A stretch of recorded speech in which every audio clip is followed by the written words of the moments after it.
Hello and welcome to the latest edition of the Talking City podcast with myself, Alex James, and joined today by Manchester City writer at the Evening News, Tyrone Marshall, and special guest, Dave Powell. Dave, your job title, what's that? Reach Football Finance Guru? Was that accurate enough, do you think? I don't think that's exactly what it is. I'd loathe to put guru anywhere near my name, but yeah, just business and football writer will suffice. Football writer with perhaps a bit of knowledge in sort of delving into the financial. Yeah, business and football writer. That's fine, no problems. But yeah, maybe ease off on the guru stuff. We'll let the listeners and the viewers make their own minds up in a few minutes, shall we? But yeah, Dave, obviously alongside us today because we're going to spend a bit of time discussing, the £1 billion boys, I guess. Tyrone, in the City of today, confirmed they've signed a record-breaking kit deal with Puma, and it's what's believed to be the highest value Premier League kit deal in history. Just sort of, I guess, for those who haven't heard, or perhaps those who need it surmising, just kind of briefly tell us what the news is. Yeah, be the highest value, I guess, by overall value and yearly value. So it's at least, I'm told, a 10-year extension. So they signed a deal with Puma in 2019 that was for 10 years. That has obviously reached 6 years now. This is at least a 10-year extension at £100 million a season. So theoretically, a £1 billion deal. I'm sure there's clauses in there if they don't reach the Champions League and things like that, as we see with a lot of other clubs. But that looks relatively unlikely for Manchester City. So expected to be a £1 billion deal. So it's £100 million for 10 years. The previous deal was £65 million a year for 10 years. So it's a pretty sizable uptake. And as we say, it's believed to be the biggest deal in Premier League history. Not every club makes these figures available. Not everyone is in the accounts. So you're kind of relying on what clubs tell you and what information is out there. But City are pretty confident that it is the biggest kit manufacturing deal in Premier League history. And I guess it speaks to even off the back of a season where City made an early exit from the Champions League. They lost the FA Cup final. They only secured Champions League football for next season on the final day of the season. It just shows the pull of City is very much right at the top of the tree in European football or world football. And yeah, so as Tyrone explained there, Dave, that is believed to be one of the biggest deals in Premier League history. And I guess that shows the sort of attraction that is still there with City, even on the back of a difficult season, that they've been able to attract such eye-watering figures.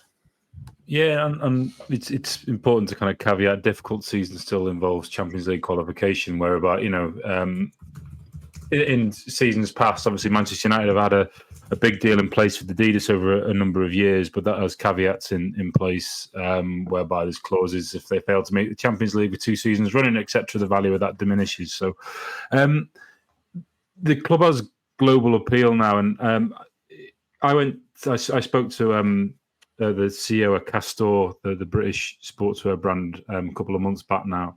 And one of the things we talked about was how the correlation between a winning team and what it means for manufacturers. And he said it was kind of quite stark in terms of the sharp kind of uptick in merchandising opportunities, in sales for teams that are successful. So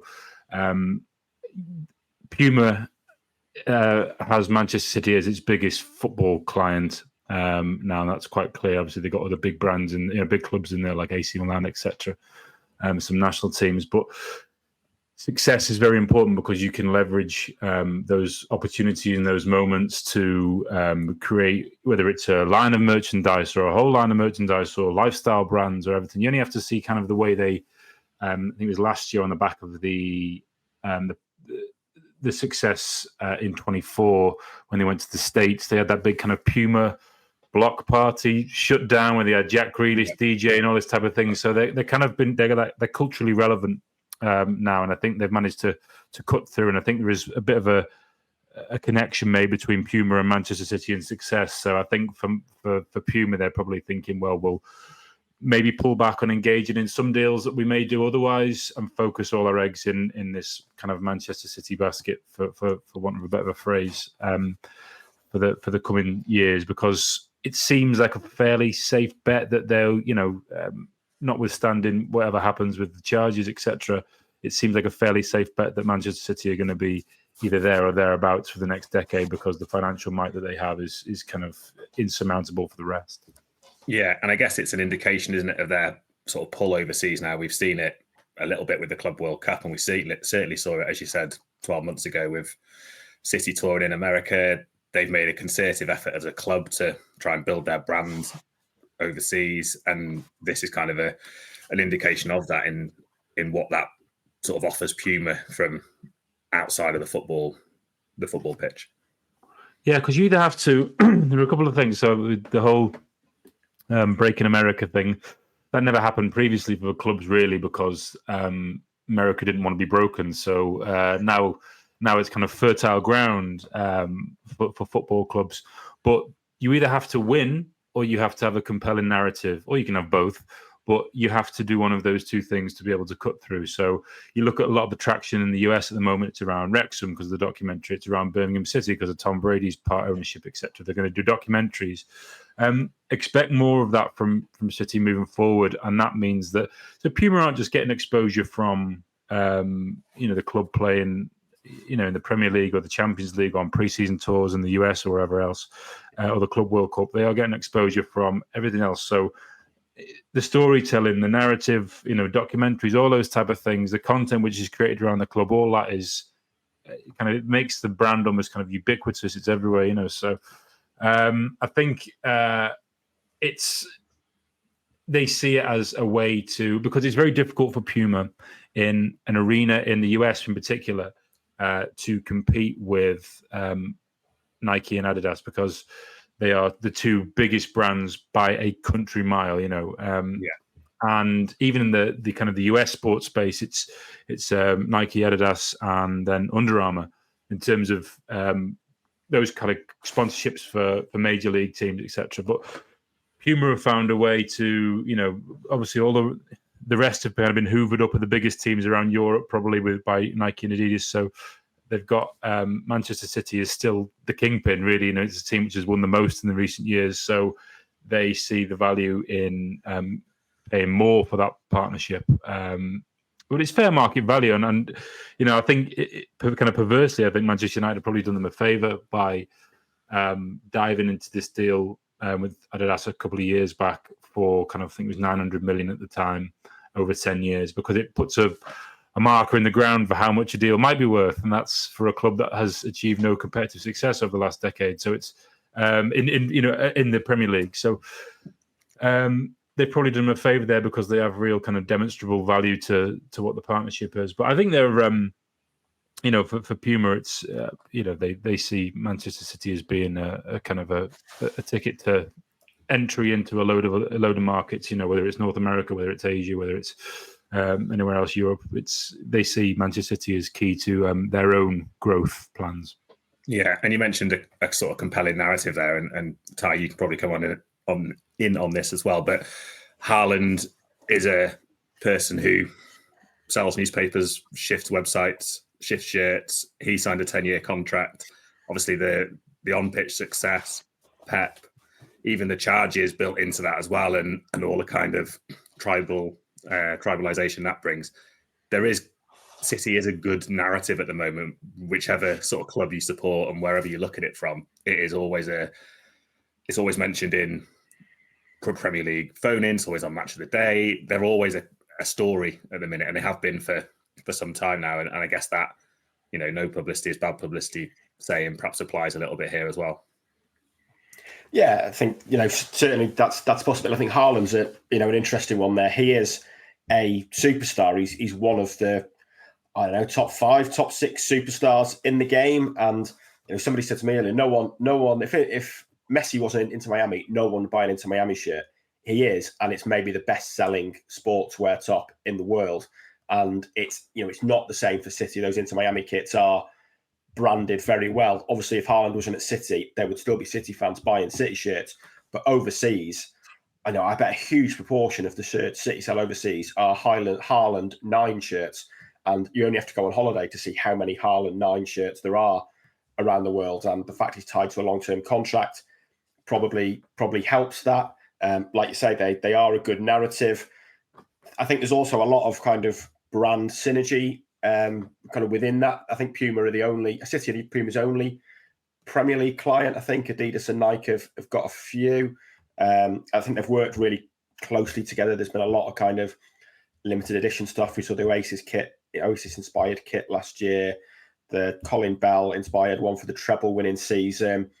And, I think they've worked very closely together, and maybe they're both, Dave touched on before about how Puma are probably fourth at best in the American market, but I think they probably both see themselves as kind of outsiders and trying to like break that establishment. City certainly see themselves like that within English football. They don't see themselves as being part of this kind of United, Liverpool, Arsenal establishment. They're trying to break into that. I think Puma probably kind of see themselves as the same, and I think they've had such a good relationship over the 6 years that I think that's part of the reason why it's continuing. But certainly let's say the narrative around them, and especially Haaland, I do think that's a big thing, because like I say, I don't know the numbers, but I imagine a massive, massive percentage of the shirts City sell are Haaland 9 shirts, and they're a fashion accessory, certainly to a lot of overseas fans and people living overseas who maybe just like football and don't really have a favourite club. A lot of people who wear Messi 10 shirts don't support Inter Miami. They've got them because they look cool, and there's probably a lot of children, certainly, who maybe haven't made their mind up over who they support yet, want a Haaland 9 shirt because their mates have got one and it looks pretty cool. Yeah, and I guess that contract, he's obviously signed a 10-year deal, David. A 10-year kind of deals with kit manufacturers, how unusual is that for just to touch on the Harlem point that Tyrone made is it's entirely valid, because I've got kids. My daughter's 10. She's into football, but teams, yes, but largely athletes, because they'll follow athletes up until a certain age, until they kind of get worn down by the grind. And misery of going to watch their team every week. But athletes, what they follow, and Haaland has this kind of very organic connection with a younger demographic. He has his drinks, energy drinks brand that he's doing. The way he carries himself, his appeal, his demeanor, everything it appeals to a younger demographic. And because he's an explosive striker, scores an absolute ton of goals, and his kind of superhuman exploits in his first year in the Premier League kind of solidified that. So Puma willing to pay good money to be associated, or to be able to use him as leverage in their own marketing moving forward. But 10-year deals over here, yes. We've seen Man United and Arsenal engage in similar lengths. In the US, no, that's kind of commonplace. Deals for 10, 15 years. Not just for, they don't particularly do shirt partnerships. They do a bit more now. They do like jersey patches in the NBA, etc. But things like stadium naming rights, all this, they've been like 15, 20 years historically. But 10 years for a manufacturer, it's kind of, I think we're going to see more of it, but it's not going to work for everyone. So the upside of engaging in this 10-year deal now at £100 million a year is that there is financial security and certainty for the next 10 years in terms of revenues that are coming in. And this is at a time when broadcast revenues are going to get challenged and maybe decline over the next decade, certainly domestically, because we have the rise of piracy, which impacts subscriptions for Sky. And there comes a point where broadcasters only pay so much. So clubs are looking at ways they can lift up other value pillars that exist within their football club. And the kit partnership is one of those.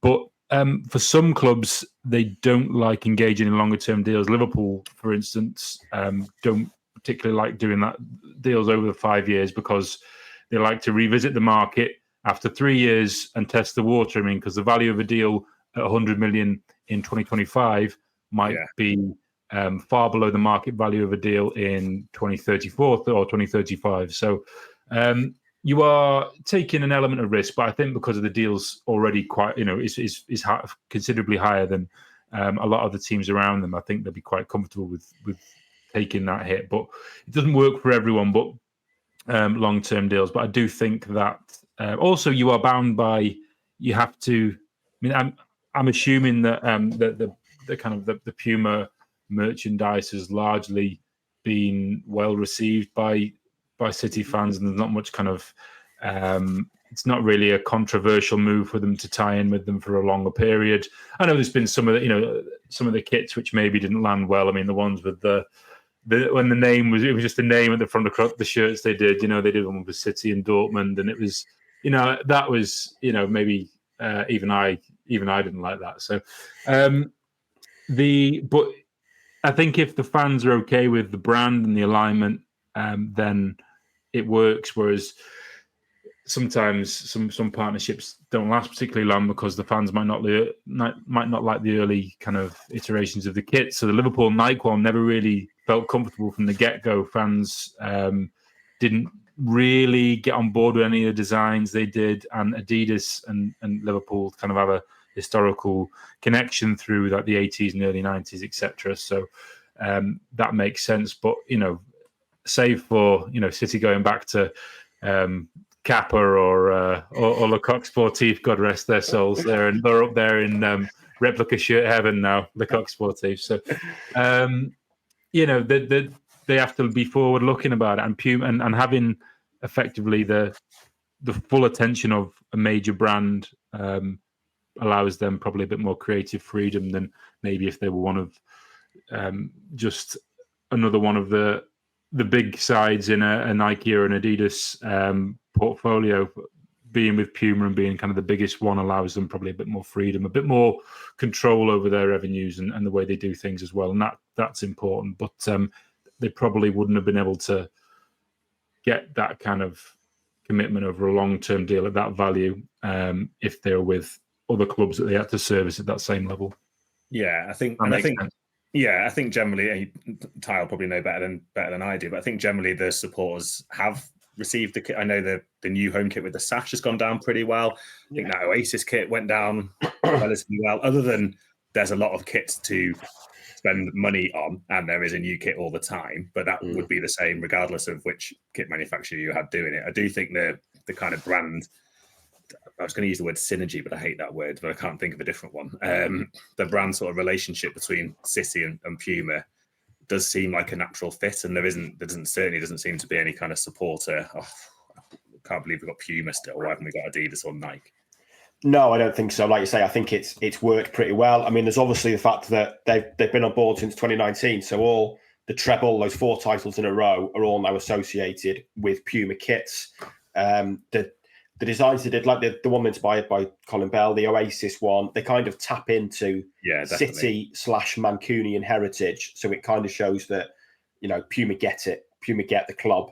They have been innovative.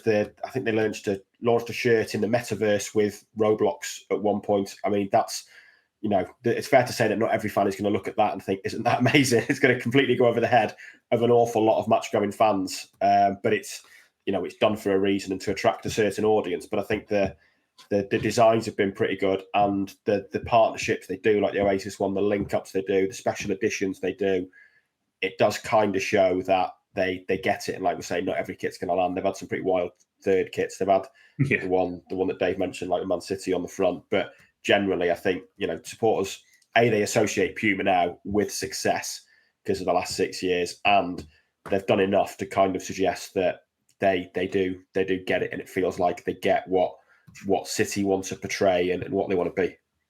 And what this is also, obviously, as you sort of touched on there, Dave, is nailed on revenue across the next 10 years in this sort of demographic.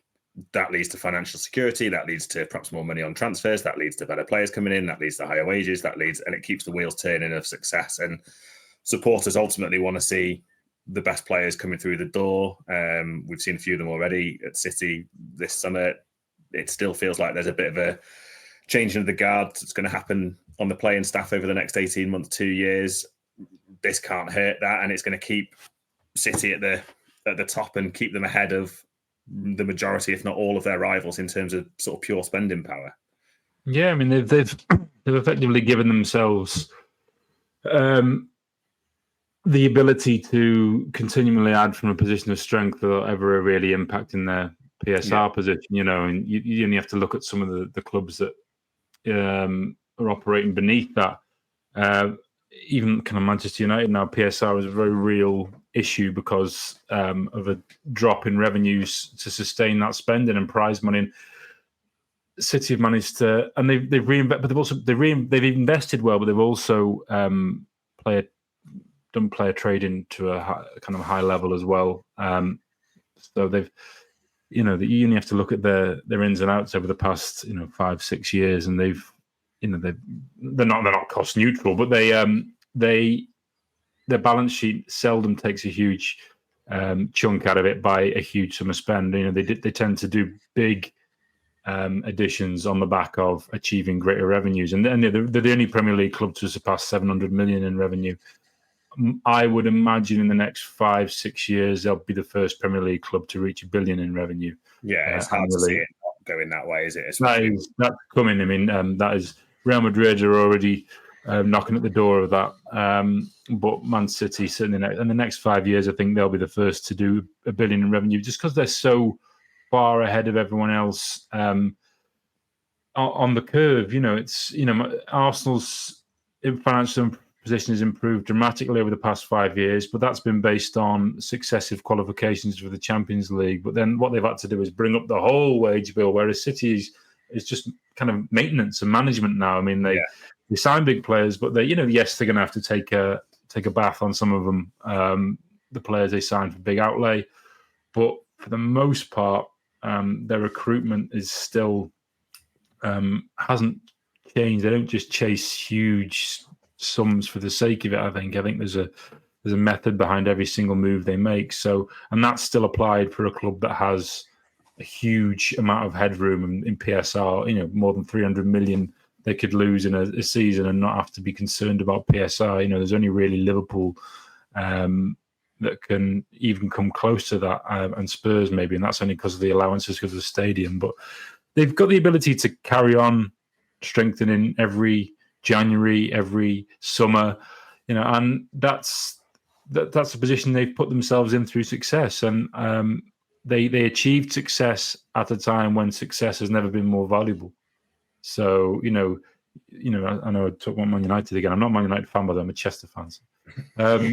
I managed to drop that into every single podcast I ever do. I don't think I've done one where I've not mentioned it. But they achieved success in the 90s and the 2000s. Yeah, that was great. They became this huge behemoth of a football club, but the actual prize money associated with what they were doing wasn't as transformational as it is now. So being out of the loop at the moment, they're kind of relying on the trading on being Manchester United as opposed to anything else. So whereas City is still, a bad season is a season when they made the Champions League. Liverpool's recent, when they missed out on the Europa League, on the Champions League, ended up in the Europa League. That was hugely impactful. 100 million wiped off the balance sheet straight away. Whereas City put themselves in a position whereby they don't ever look like not being part of that conversation. Even this last season, I know, you said before it was done and dusted on the last day, really. But in reality, it felt like they were never going to not qualify. And that was after a hellish start to the season, and all sorts of things could possibly go wrong. But I think they are in a position to still be England's dominant force for the next 10 years. Yeah, and what they have done as well is they are prepared to walk away from. I know they paid 100 million for Grealish, and Grealish is going to be the headline act this summer as to, well, that didn't work out, and the 100 million, albeit it was meeting a release clause. And you could probably throw Calvin Phillips into that conversation and a couple of others, but generally speaking, they won't go and spend.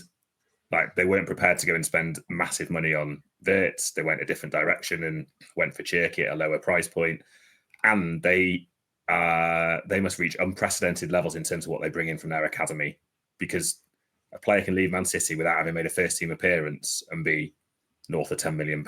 And that strategy, particularly around PSR as well, has been hugely important, because it, like you said before, it just keeps that income coming in. And Ty, you can come on in this as well, but those two factors combined, they buy well and they buy at almost on their terms price wise, and their academy prospects are so sought after that, Southampton must have given City 50 million at one point. They seem to be buying every player who came out of the academy at the Etihad. And, Liam Delap, you could go through 15, 20 over the last 5 or 10 years that have been £5 million plus players, and that all adds up. Yeah, definitely does. Yeah. So I was just going to say, on the academy one, I mean, part of the reason it works so well is you mentioned a few there. I mean, Trafford, Delap, Romeo Lavia, Cole Palmer, just to name 4 in the last couple of seasons. They've all left City and their market value's gone up. They've all proven to be good buys.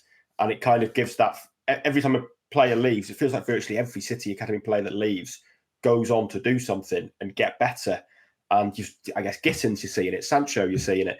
And it gives buying clubs that reassurance that so many of these young lads have gone and performed, that there is kind of that, that City DNA thing now, where even if they haven't played in the first team, if they've played 50, 100 games for the 18s and the 21s, then you still feel like you're getting a player, even if there's no real first team experience there, because so many others have gone elsewhere and performed. And it just, the value of those players just keeps going up and up because they've been at City. And, I feel like you used to see that with United, and the dominant team at the time, their academy players sell well because other buying clubs believe you're buying a little bit of that success. Like, they've spent 10 years as a kid at City. They kind of know what it takes. They know the professionalism. They know the dedication.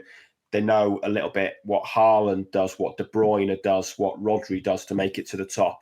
And then you throw in the fact that most City academy players that leave go on to do better and get better when they're exposed to first team football. And it just becomes this kind of self-fulfilling thing where there is a real demand for those academy players for that reason. Yeah, you do feel like other clubs feel like there's not a guarantee, but close to a guarantee that if we sign a 20-year-old player from Manchester City, we know we're going to get baseline this. Whereas you go to other Premier League clubs. I mean, I think Liverpool have done it in the past. I remember Liverpool selling like Jordan Ibe and players like that for what seemed like huge fees for untried Premier League players. But in recent years, I can't think of anyone who's even got close to City in terms of profiting from academy sales. And City haven't, they're a very, very strong under 18 and under 21 team, but they haven't been the strongest every season. Like Chelsea have probably dominated more in that, in those age brackets than City have. And yet City have still got this, because of the first team, because of the success they've had there, they've still got this kind of aura around, these City academy boys will be future stars. Chelsea did phenomenally well from selling academy talent, but that was largely because they're one of their big skills is placing their players for loan deals away from the club in an environment which gives them game time and immediately raises value. So, they've been, and a lot of they carry huge squads. So a lot of those players kind of stay with the club. So, there's, you look at the squads 18 months ago, there's lads there are 25, 26, and they've been kind of academy graduates, but they're still bobbing around on the bench, So I think, but for City, I mean, that clubs like structure and strategy, and they like to buy players that have come from a winning mentality with, where the culture kind of seeps through every facet of the football club, and that's certainly the case at Manchester City. And it's just a case of kind of just add games, really, isn't it? I mean, you give these lads a run of games, and they tend to skyrocket in value. Now, Cole Palmer is, City may look at him and kick themselves because he's probably going to be a bona fide star, a world star by the time 2026 summer comes around. He's the American public really kind of ingratiated himself with him, what he did over the past month or so, but he wouldn't, the opportunity wasn't there to play. So, and would they have done more with him in the team during that period? Maybe not. So Chelsea struggled competitively during that period. So I think it's just one of those, some things work out, some don't. But I think in the main, the actual player trade in the club moving forward is what allows them to carry on reinvesting at a high level and not have so much reliance on broadcast revenues or just having to raise commercial revenue every single year. Great stuff. Fantastic. And I think we'll leave it there. That was a thoroughly enjoyable conversation, Dave. Thanks for taking the time out to was that your Talking City debut, or have you been? No, it's a debut. Yeah, I've had more debuts than I'm trying to think. Someone who played a lot of games. We'll have to send you a Talking City cap official Talking City cap in the post to hang on your. More debuts than Adi Ekinbai is anyone I can think of is that many. One for the kids there. Yeah. But yeah, no, thanks for having me. Enjoyable. Great stuff. Well, thanks to Tyrone as well. And we'll be back later in the week with the next episode of the Talking City podcast. And as per usual, you can follow everything to do with the kit deal today and all the other City news and transfer latest on all the MEN channels. And we'll catch you again soon. Thanks for watching. Thanks for listening.